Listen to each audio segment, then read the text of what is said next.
Good morning बच्चों। इससे पहले वाले पार्ट में हमने पारिस्थितिक तंत्र के बारे में बात की थी कि पारिस्थितिक तंत्र किसे कहते हैं, यानी कि इकोसिस्टम किसे कहते हैं।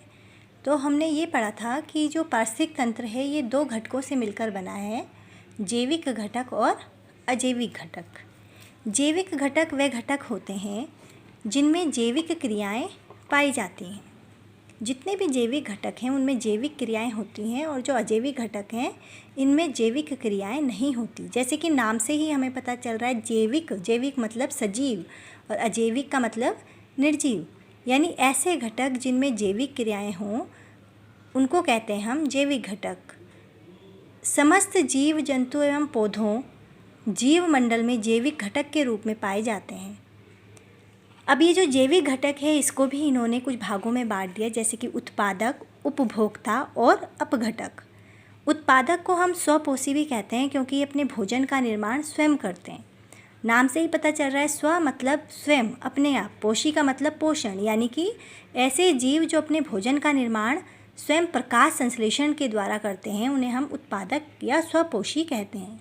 जैसे कि हरे पेड़ पौधे एवं कुछ प्रकाश संश्लेषी जीवाणु भी हैं जो कि अपने भोजन का निर्माण स्वयं करते हैं।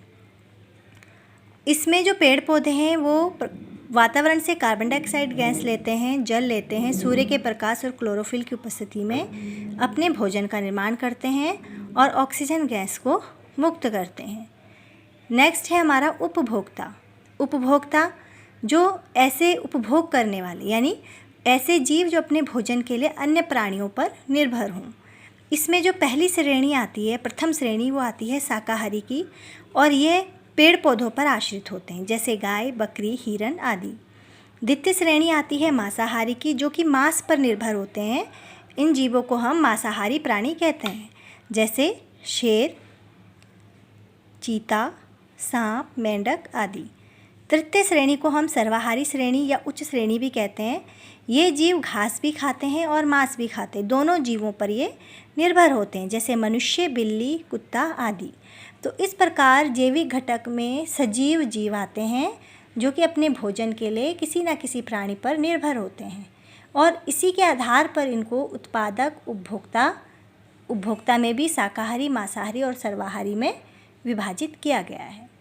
अब ये जीव जब अपने शरीर को मृत कर देते हैं, मृत हो जाते हैं जब इनका शरीर, जैसे हरे पेड़ पौधों में पत्तियां पीली पड़कर झड़ जाती हैं, है ना। जंगल में कुछ जानवर होते हैं, जो जंगली जानवर जो कि मर जाते हैं, तो जंगल में तो कौन अब उन जानवरों को देखेगा।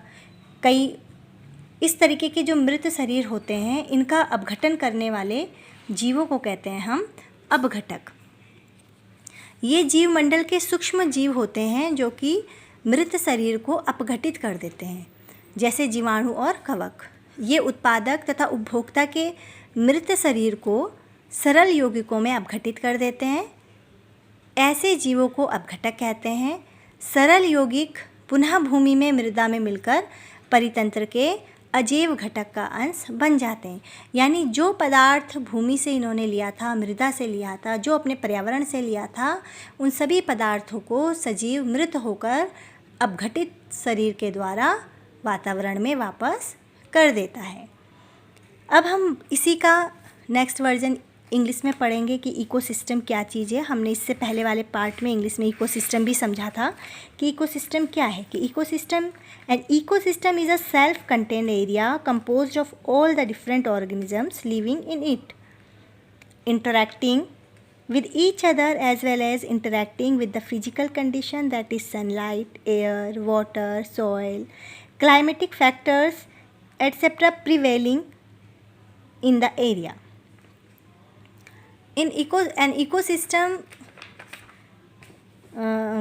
ecosystem are categorized two of component. Number one is biotic component and the other is abiotic component. Biotic component is a living component of an ecosystem, consists of the following sequence of trophic level. Number one level is trophic level 1 is producers, example green plant. Trophic level 2 consumers, herbivorous, deer, rat, etc. Trophic level 3 carnivores. It is a secondary consumers, tiger, lion, etc. And Tropic level 4, flesh eaters, peacock. In tropic level 1, green plants, these consist of the trees, bushes and grasses. These are the starting point of the nourishment chain for all life in an ecosystem. They produce the food through photosynthesis, thus categorized as self-food producers. All the different food level next to autotroph are covered under a common category, heterotroph, meaning differently nourished.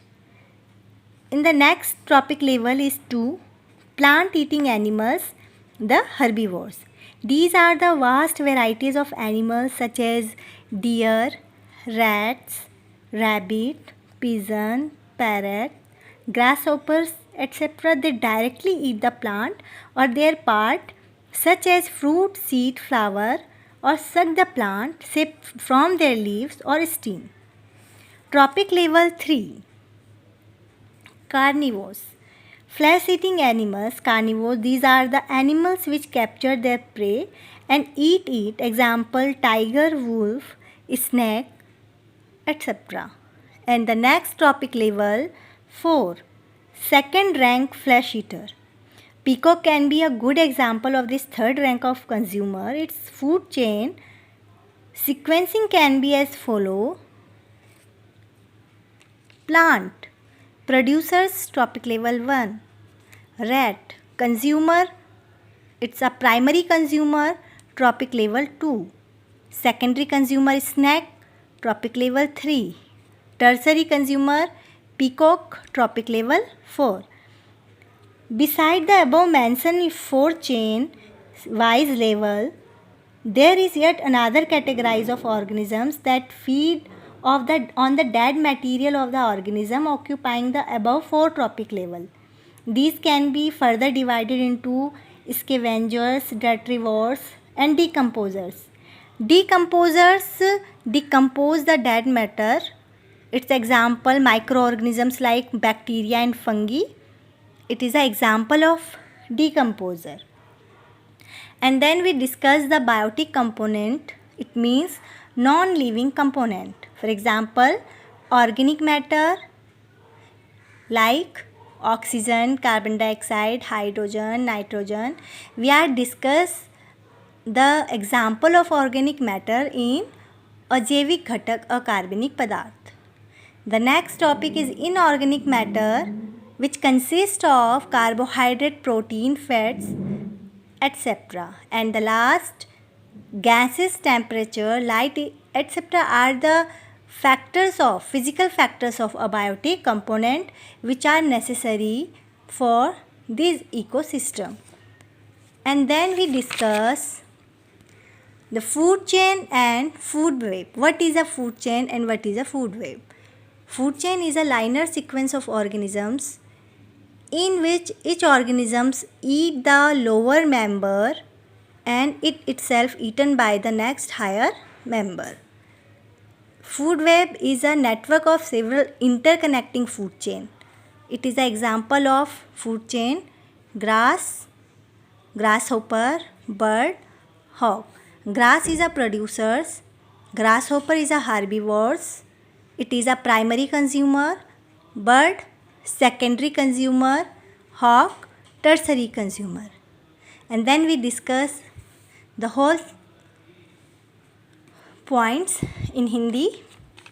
खाद्य श्रृंखला. प्रत्येक जीव अपने भोजन के लिए अन्य जीवों पर निर्भर होता है. इसे हम खाद्य श्रृंखला कहते हैं और खाद्य श्रृंखला के समूह को कहते हैं हम खाद्य जाल. जैसे कि हमने यहाँ डायग्राम में भी समझाया हुआ है कि जो घास है ये उत्पादक है, टिड्डी प्रथम उपभोक्ता है, चिड़िया द्वितीय उपभोक्ता है और बाज तृतीय उपभोक्ता है. घास को टिड्डा खाता है, टिड्डे को चिड़िया खाती है और चिड़िया को बाज खाती है. तो इस प्रकार एक चेन बनती है जिसको कहते हैं हम खाद्य श्रृंखला या फूड चेन.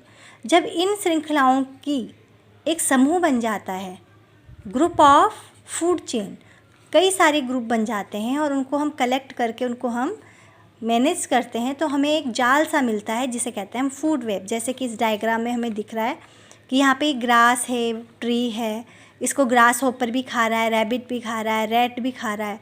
अब इनको लिजर्ड खा रहे हैं, हॉक खा रहा है, स्नेक खा रहा है, तो एक जाल सा बन जाता है। तो इसे कहते हैं हम फूड वेब। अगर हम एक एग्जाम्पल फूड वेब का सिंपली लेते हैं, तो अगर हम देखें, अपने आप इसे बनाते हैं, अगर हम देखें, हमने कहा ये है अनाज के दाने,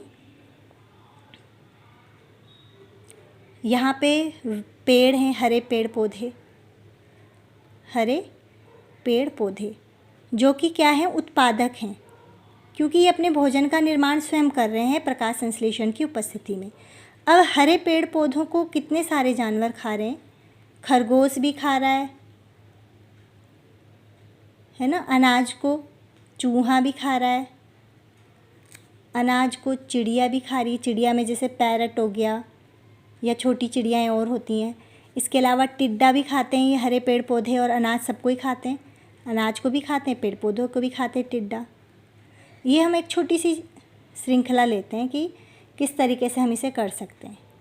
अगर अब हम इनके खाने वालों की संख्या देखें, हम एक ही एग्जाम्पल लेते हैं सांप का, तो हमने देखा कि टिड्डे को भी सांप ने खाया और चूहे को भी सांप ने खाया। अब टिड्डे को कौन खाता है, मेंढक भी खाता है ना, और मेंढक को सांप भी खाता है। तो इस तरीके से हम देख रहे हैं कि एक श्रृंखला सी जो है वेब की तरह, जाल की तरह हो जाती है। लास्ट में अगर हम यहाँ पे बाज लिख दें, तो हमने देखा बाज जो है सांप को भी खा रहा है, बाज जो है टिड्डे को भी खा रहा है, बाज जो है मेंढक को भी खा रहा है ना, बाज जो है चूहे को भी खा रहा है ना, बाज जो है चिड़िया को भी खा रहा है। अगर हम एक बड़े जानवर यानी शेर को देखें, तो शेर खरगोश को भी खा रहा है ना, शेर। और यहाँ पे अगर हमने लिखा हिरन, तो हिरन को भी शेर खाता है, हिरन घास भी खा रही है।